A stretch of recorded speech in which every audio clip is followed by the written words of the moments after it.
Hi friends, நம்ம last வீடியோவில் நம்ம பார்த்தது வந்துட்டு ஒரு பேக் போர்ஷன் எப்படி கட் பண்ணி அதை வந்து எப்படி ஸ்டிச் பண்ணுறது அப்படிங்கிறத பார்த்தோம்.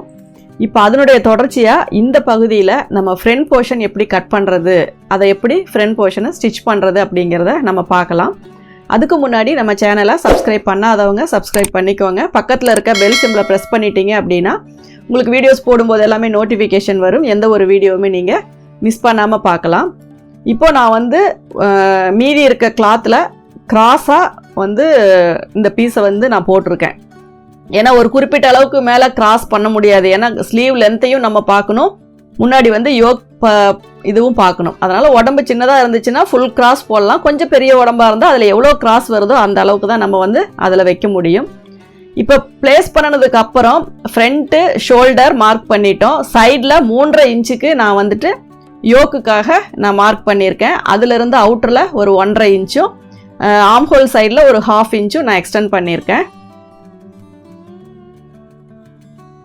இப்போ இதில் பார்த்தீங்க அப்படின்னா உங்களுக்கு மிட் பாயிண்ட் எதுன்னு தெரிஞ்சுக்கணும் அப்படின்னா ஷோல்டர் பாயிண்ட்லேருந்து ஒரு 9.5 அல்லது 10 இன்ச்சு அவங்கவுங்க ஹைட்டுக்கு தகுந்த மாதிரி நான் வைக்கிறேன். டிஸ்டன்ஸ் பார்த்தீங்க அப்படின்னா ஒரு 4.5 இன்ச்சு. இது வந்து எல்லாருக்குமே தேவையில்லை, நான் வந்துட்டு கன்ஃபியூஸ்டாக இருக்கவங்களுக்கு மட்டும் சொல்கிறேன்.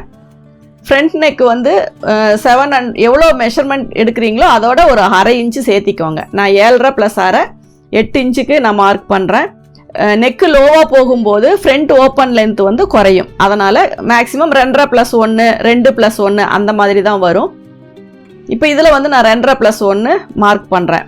இதில் நான் மேக்ஸிமம் மார்க்கிங் பண்ணுறது சைட்லையும் 3.5 இன்ச்சு நெக்கினுடைய அளவு, ஃப்ரண்ட் ஓப்பன் லென்த்து, மற்றதெல்லாம் ஷோல்டர், இது எல்லாமே அதில் எப்படி இருக்கோ அதே மாதிரி தான் நான் மார்க் பண்ணியிருக்கேன். இது வரைக்கும் மார்க் பண்ணுறது உங்களுக்கு எல்லாருக்குமே ஈஸியாக தான் இருக்கும். இதுக்கப்புறம் நம்ம கப் ஷேப் மார்க் பண்ணுறது அப்படிங்கிறது தான் உங்களுக்கு வந்து ரொம்ப நிறைய பேருக்கு வந்து ஃப்ரண்ட் போர்ஷன் வந்து கரெக்டாக வரல அப்படிங்கிறது. ஆனால் அது கற்றுக்கிட்டீங்க அப்படின்னா உங்களுக்கு ப்ராப்பராக ஃபிட்டிங் வந்து கரெக்டாக வரும். அதனால் பொறுமையாக நீங்கள் கொஞ்சம் பார்த்து இதில் நான் என்னென்ன மார்க் பண்ணுறேனோ அதை எல்லாமே நீங்கள் அதே மாதிரி உங்கள் மெஷர்மெண்ட்ஸ் வச்சு நீங்கள் மார்க் பண்ணீங்க அப்படின்னா உங்களுக்கு வந்து கப் ஷேப் வந்து பர்ஃபெக்டாக வரும். இது வந்து நெக்கு வைடாக தான் இருக்குது, லோ நெக்கு தான், front and back low neck தான். ஆம்ஹோல் சைடு பார்த்தீங்கன்னா 1/2 இன்ச்சு தள்ளி தான் மார்க் பண்ணுறேன். பேக்கில் வந்து உங்களுக்கு எந்த டவுட்டும் இருக்காது, ஏன்னா அதை கட் பண்ணி ஆல்ரெடி நம்ம ரெடி பண்ணியாச்சு. இப்போ ஃப்ரண்ட் போர்ஷனில் மட்டும்தான் என்னென்ன சேஞ்சஸ் பண்ணணும் அப்படிங்கிறத நான் உங்களுக்கு சொல்கிறேன். இப்போ இது வந்து நான் ஃப்ரண்ட் நெக் வந்து பாக்ஸ் போடுறேன். ஏன்னா பேக் தட் வச்சு என்னென்ன மெஷர்மெண்ட் நம்ம மார்க் பண்ணுமோ அதை மட்டும்தான் பண்ணியிருக்கேன். இப்போ ஃப்ரண்ட் சைடு வந்து நம்ம அது என்னென்ன மறுபடியும் சேஞ்சஸ் பண்ணணுமோ அது எல்லாமே நம்ம பண்ணிக்கலாம்.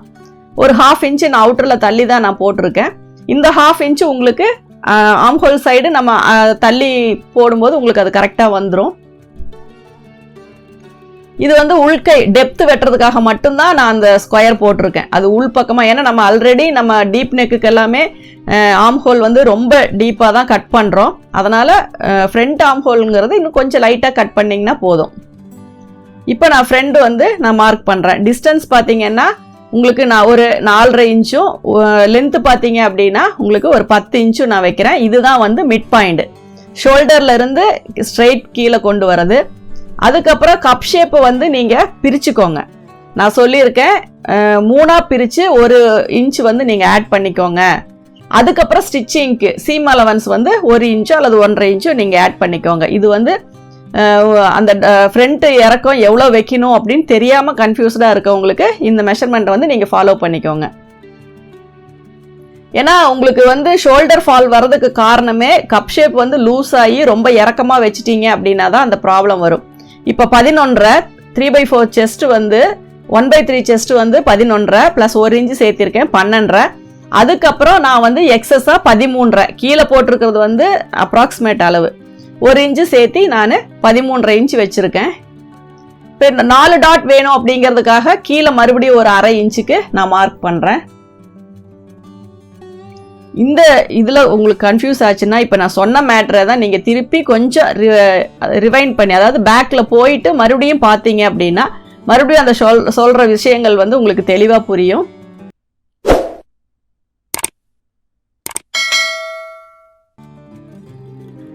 இப்போ பார்த்தீங்கன்னா நெக்கு, ஃப்ரண்ட் நெக்கு நான் வைடாக நான் கட் பண்ணியிருக்கேன். சைடில் அந்த ஒரு சிலர் சொல்லுவாங்க இந்த மாதிரி ஸ்லாண்டிங்காக வரும்போது கட் பண்ணும்போது நெக்கினோட உயரம் குறையுதுன்னு சொல்லிட்டு, அந்த மாதிரி வரும்போது நீங்கள் கீழே வந்து நெக்கினுடைய ஸ்லாண்டிங் வந்து கொஞ்சம் இங்கே எவ்வளோ உங்களுக்கு குறையுதோ அதை வந்து கீழே மட்டும் நீங்கள் அதிகப்படுத்திக்கோங்க.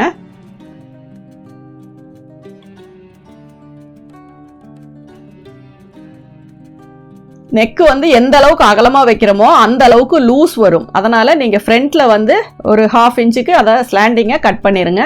ஷோல்டர்கிட்டையும் ஒரு 1/2 இன்ச்சு நம்ம கட் பண்ணியாச்சு. இப்போ நீங்கள் மெஷர் பண்ணி பாருங்கள், நெக்கினுடைய உயரம் சப்போஸ் உங்களுக்கு ரொம்ப கம்மியாக தெரியுது அப்படின்னா நீங்கள் மறுபடியும் கூட கொஞ்சம் லைட்டாக கீழே எக்ஸ்டெண்ட் பண்ணிக்கலாம். அதே மாதிரி ஆர்ம் ஹோலில் பார்த்தீங்கன்னா அந்த டெப்த்து வந்து நான் இன்னும் கொஞ்சம் அந்த ஒரு 1/4 இன்ச்சு மட்டும்தான் உள்ளே இறக்கி நான் கட் பண்ணுறேன். அந்த இடத்துல பார்த்தீங்க அப்படின்னா நாச் போட்டுக்கோங்க. இப்போ மேல் பக்கம் ஓவர் நம்ம எல்லாமே கட் பண்ணியாச்சு. இதுக்கப்புறம் கீழ்ப்பக்கமாக நம்ம என்ன பண்ணுறோம் அப்படின்னா, ஏற்கனவே நீங்கள் அக்யூரேட்டாக மார்க் பண்ணதில் ஒரு சின்னதாக கட் போட்டுக்கோங்க. அதுக்கப்புறம் மேலே வந்து 2 லைன் இருக்குது. அதில் ஒன்று வந்து கரெக்டான அளவு, கீழே இருக்கிறது வந்து நம்ம டாட்டுக்காக எக்ஸ்டெண்ட் பண்ணி விட்டுருக்கோம். அந்த இதில் வந்து நீங்கள் லைன் போட்டுக்கோங்க. அதுக்கப்புறம் நீங்கள் அந்த இதை மடிச்சுட்டு உங்களுக்கு சென்டர் வந்து கரெக்டாக வருதா அப்படிங்கிறத நீங்கள் பார்த்துக்கோங்க. இந்த டாட் வந்து உங்கள் கப் ஷேப்பை பொறுத்து நீங்கள் அதிகப்படுத்துறது குறைக்கிறது இது எல்லாமே பண்ணிக்கலாம். இப்போ நான் இதில் வந்து 2.25 இன்ச்சு நான் மார்க் பண்ணுறேன். அதுக்கப்புறம் ஒரு 1.5 இன்ச்சு நான் மார்க் பண்ணுறேன். அதுக்கு தகுந்த மாதிரி அந்த பட்டியினோட இதை வந்து நான் அட்ஜஸ்ட் பண்ணிக்கிறேன்.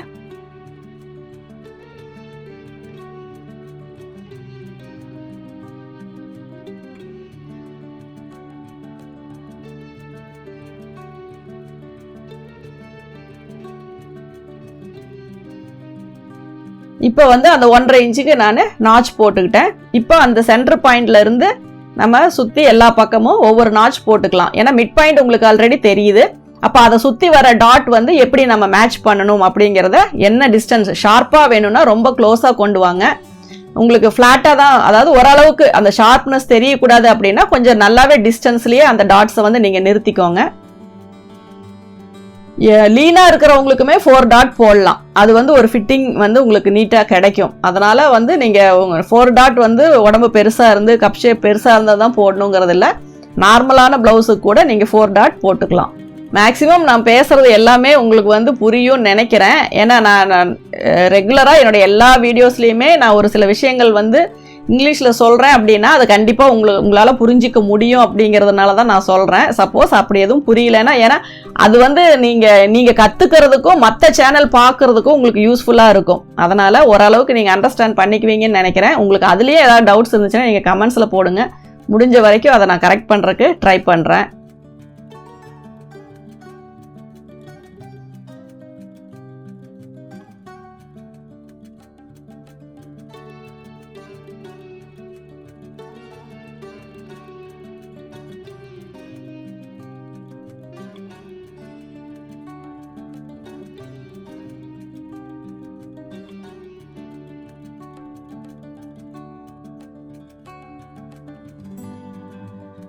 இப்போ வந்து நம்ம ஃப்ரண்ட் போர்ஷன் வந்து எப்படி தைக்கிறது அப்படிங்கிறத நம்ம பார்க்கலாம். ஏன்னா ஃப்ரெண்டு கட் பண்ணியாச்சு. இப்போ அதை வந்து மெயின் கிளாத்தில் வச்சு எப்படி நம்ம கட் பண்ணி ஸ்டிச் பண்ணுறது அப்படிங்கிறத பார்க்கலாம். இதில் வந்துட்டு நம்ம நெக்கை அடித்து திருப்புற மாதிரி இருந்தால் தான் நீங்கள் ரைட் சைடில் வந்து அதை பிளேஸ் பண்ணணும். அதாவது ரைட் சைடு மேலே தான் நீங்கள் அதை வைக்கணும். இப்போ இது வந்துட்டு நம்ம அப்படியே சுற்றி தையல் போடுறோம் அப்படிங்கிறனால நீங்கள் இதை வந்து ராங் சைடு, அதாவது உள்பக்கத்திலேயே நீங்கள் அந்த கிளாத்தை அப்படியே வைக்கலாம். ஏன்னா ஒரு சில நெக்கு வந்து நம்ம அடித்து திருப்புவோம் அப்படிங்கும்போது நீங்கள் அதை மேல் பக்கமாக வச்சு தைக்கலாம். இப்போ இது வந்து நம்ம எக்ஸ்ட்ராவாக, அதாவது அதிகப்படியாக ஒரு கழுத்து பீஸ் தான் நம்ம கொடுக்க போகிறோம் அப்படிங்கிறனால இந்த பிசுறு உள்ள பக்கமாகவே நம்ம அந்த லைனிங் கிளாத்தை அப்படியே வச்சு தையல் போட்டுக்கலாம்.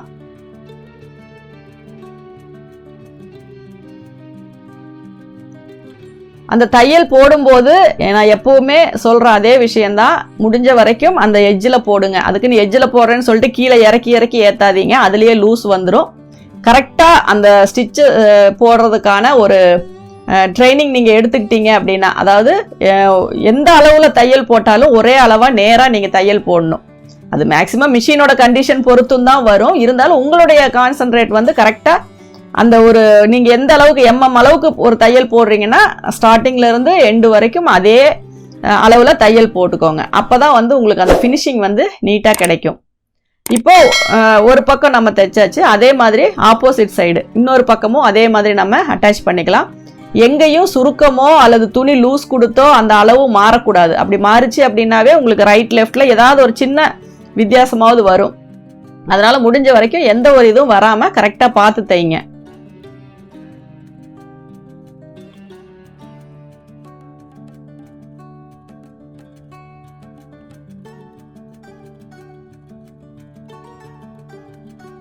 உங்களுக்கு வந்து கொஞ்சம் மெட்டீரியல் வந்து ரொம்ப வளவளனோ இல்லை வேற ஏதாவது கொஞ்சம் இழுத்துட்டு போற மாதிரியோ இருந்துச்சு அப்படின்னா குறுக்க தையல் போடுங்க.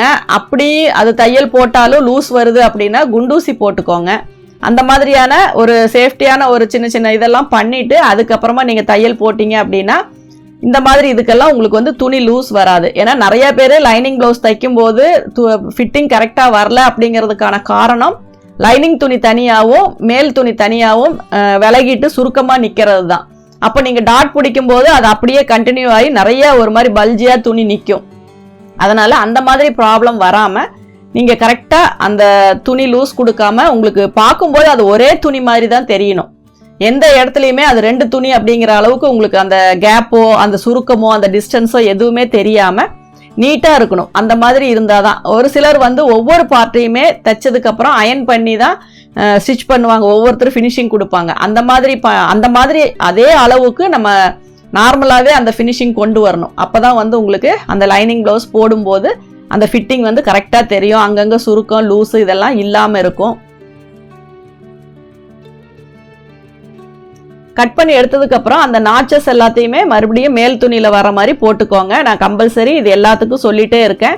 ஏன்னா ஒரு சிலர் வந்து உள்ள நாச்சஸ் தெரியுது இல்லை அப்படியே விட்டுறலான்னு விட்டுருவாங்க. அப்படி பண்ண வேண்டாம். அது சப்போஸ் அது அளவு மாறினாலும் மாறலாம். அதனால் கரெக்டாக அந்த நாச்சஸ் எங்கெங்கே இருக்கோ அதை மறுபடியும் கட் பண்ணி நீங்கள் வந்து அதை வந்து வெளிப்பக்கம் திருப்பி வச்சாலும் அது தெரிகிற மாதிரி கட் பண்ணிக்கோங்க. இப்போ பார்த்தீங்கன்னா தெரியும் நீட்டாக அயன் பண்ண மாதிரி ஒரு இது கிடைக்கும். அந்த அளவுக்கு நம்ம அதை ஃபினிஷிங்காக தைக்கணும். இது வந்து நம்ம சிந்தட்டிக் மெட்டீரியலாக இருந்தாலும் இந்த அளவுக்கு ஃபினிஷிங் கொண்டு வரலாம். அது வந்து உங்களுடைய அந்த அதுல எல்லாம் ஒரு ஈடுபாட்டில் தான் இருக்குது. அதனால் அந்த மாதிரி நீங்கள் பொறுமையாக அதை ஸ்டிச் பண்ணுங்கள். இப்போ அதில் இருக்க டாட்ஸ் வந்து கரெக்டாக நீங்கள் மறுபடியும் எந்த இடத்துல இருக்குது அப்படிங்கிறத பார்த்துக்கோங்க. நான் இதில் வந்து கப் ஷேப் வந்து ஷார்ப்பாக வரக்கூடாது அப்படிங்கிறதுக்காக ஒரு லைன் போட்டு அதில் டாட்டை வந்து நான் 2 டாட்டை வந்து நான் ஒன்றா ஜாயின் பண்ணுறேன். ஏன்னா ஷார்ப்பு வேண்டாம், ஃபிட்டிங்கும் கரெக்டாக இருக்கணும். அதே நேரம் அந்த ஷார்ப்பாக வந்து நம்ம சாரீ போடும்போது அது தெரியக்கூடாது கப் ஷேப்பு அப்படிங்கிறதுக்காக அந்த 2 டாட்டையுமே நான் கனெக்ட் பண்ணுறதுக்காக தான் இந்த ஸ்டிச்சு போடுறேன். இது ஒரு பர்பஸ். இன்னொன்று நமக்கு ஷோல்டர் அதாவது இந்த ஆம்ஹோல் சைடில் வந்துட்டு துணி வந்து பல்ஜை மேலே தூக்கிட்டு வரக்கூடாது. அதுக்காகவும் இந்த தையல் போடலாம். இந்த தையல் வந்து நீங்கள் சின்ன தையலே போட்டுக்கலாம். மறுபடியும் பிரித்து கூட விட தேவையில்லை.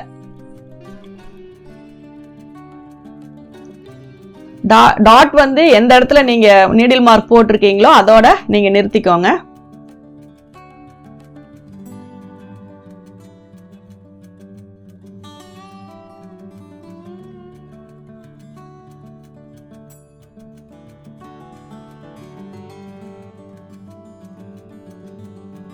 கரெக்டாக அதை ஃபோல்டு பண்ணி இன்னொரு தையல் அது மேலே போட்டுருங்க.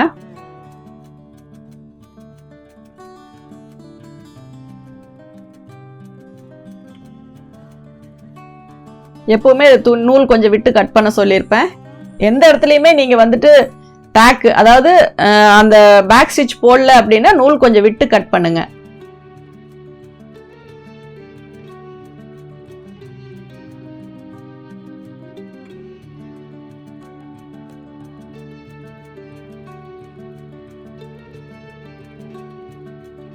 துணி மடிக்கும் போது ஈவனா மடிக்கணும்.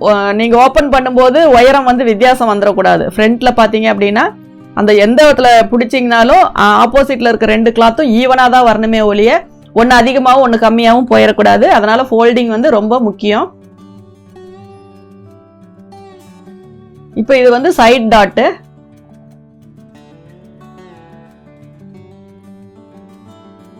கரெக்டாக அதுவும் எந்த இடத்துல நீங்கள் நீடில் மார்க் போட்டிருக்கீங்களோ அது வரைக்கும் போட்டுக்கோங்க. டாட் பிடிக்கிற அளவை பார்த்துக்கோங்க. 1/4 இன்ச்சில் ஸ்டார்ட் பண்ணி நீடில் அளவில் கொண்டு வந்து முடிக்கிற மாதிரி தான் இருக்கும். அதையும் நல்லா பார்த்துக்கோங்க. ரொம்ப வளைச்செல்லாம் போட்டீங்க அப்படின்னா உங்களுக்கு அந்த இடமே கப் ஷேப்பு கரெக்டாக நீட்டாக வராது. இப்போ வந்து நான் சென்டரில் இருக்க அந்த இதை வந்து தையல் போடுறேன். அந்த இடத்துல அந்த தையலை வந்து நல்லா வளைச்சு நகத்தில் நல்லா ப்ரெஸ் பண்ணி கொடுத்துக்கோங்க. இதுவும் அதே மாதிரி நான் அந்த ஒரு 1/4 இன்ச்சுக்கு குறைவாக தான், அது 1/4 இன்ச்சு அதுக்கு மேலே வந்துடக்கூடாது. அந்த அளவு பிடிச்சிங்கன்னா தான், இல்லைன்னா உங்களுக்கு வந்துட்டு அங்கங்கே துணி ரொம்ப இழுத்து பிடிக்கிற மாதிரி ஆயிரும். அதனால கரெக்டான அளவுக்கு டாட் பிடிங்க. இதை அப்படியே பெண்ட் பண்ணி கீழே வரைக்கும் நம்ம கொண்டு வந்துடலாம். இப்போ பார்த்தீங்க அப்படின்னா உங்களுக்கு அந்த கப் ஷேப்பில் வர அந்த ஷார்ப்பு மட்டும் உங்களுக்கு பிளெண்ட் பண்ண மாதிரி இருக்கும். மற்றபடி ஃபிட்டிங்ஸ் எல்லாம் உங்களுக்கு கரெக்டாக இருக்கும். இதே மெத்தடில் நீங்கள் ஆப்போசிட் சைடு, ஏன்னா டாட் பிடிக்கும் போது ஒரு சைடு வந்து நமக்கு கை ஈஸியாக அந்த பக்குவம் வந்துடும், ஒரு சைடு வந்து நமக்கு ரைட் ஹேண்டு லெஃப்ட் ஹேண்டுங்கிற வித்தியாசம் வரும். அப்போ என்ன ஆகும்னா உங்களுக்கு கொஞ்சம் பிடிக்கிறதுல அந்த இதில் வித்தியாசம் வரும். மேக்ஸிமம் அந்த மாதிரி எதுவும் வராமல் ஒரு சைடு எப்படி நம்ம கரெக்டாக அந்த இது பண்ணுறோமோ அதே மாதிரி ஆப்போசிட் சைட்லேயும் இதை பண்ணிவிட்டு ரெண்டும் ஒன்றா வச்சு பார்த்தீங்கன்னா எல்லா உயரமும் உங்களுக்கு கரெக்டாக வரணும்.